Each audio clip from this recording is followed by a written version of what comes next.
Programang ito ay rated SPG. Striktong patnubay at gabay ng magulang ang kailangan. Maaaring may masiselang tema, lengguwahe, karahasan, sexual, horror o droga na hindi angkop sa mga bata.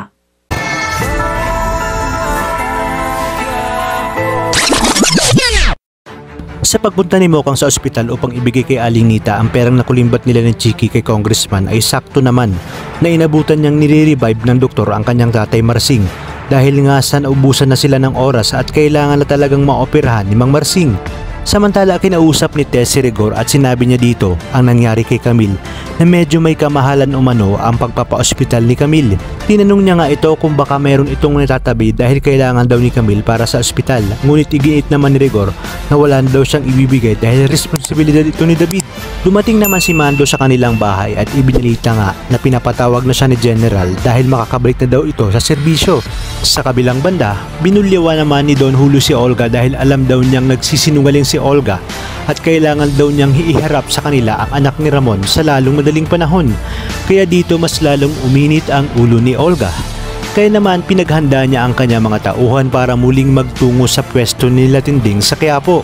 Kinausap naman ni General si Rigor para batiin ito sa muling pagbabalik niya sa serbisyo at dito nga ay kinumusta muli ni Rigor ang droga. Sinabi ni General na wag daw man itong isipin ni Rigor at wala daw ba umano siyang tiwala kay General.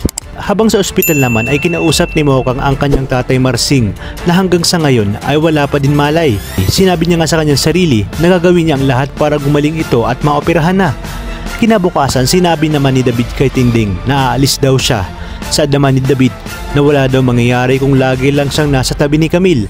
Sinabi naman ni Tinding kay Camille na mga bata pa sila. Meron umanong mga araw na magiging masaya sila at meron ding hindi. Kaya tibayan daw nito ang loob niya para sa sarili niya at sa magiging anak nito.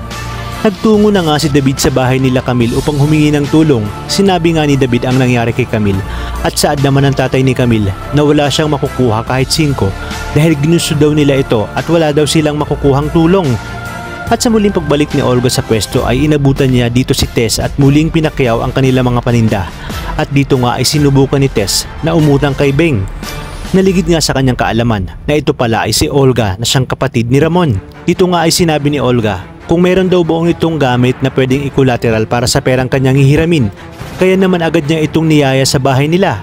Sa inyong palagay, dito na kaya tuluyang makukuha ni Olga ang loob ng kinalakihang pamilya ni Tanggol pag maisagawa na nga ang kanyang mga plano at maipaghiganti ang pagkamatay ni Greg. Kaya naman mga kapamilya, kapit lang dahil marami pa tayong dapat abangan dito lang sa bagong tinututukan ng sambayanan, ang FPJ's Batang Quiapo.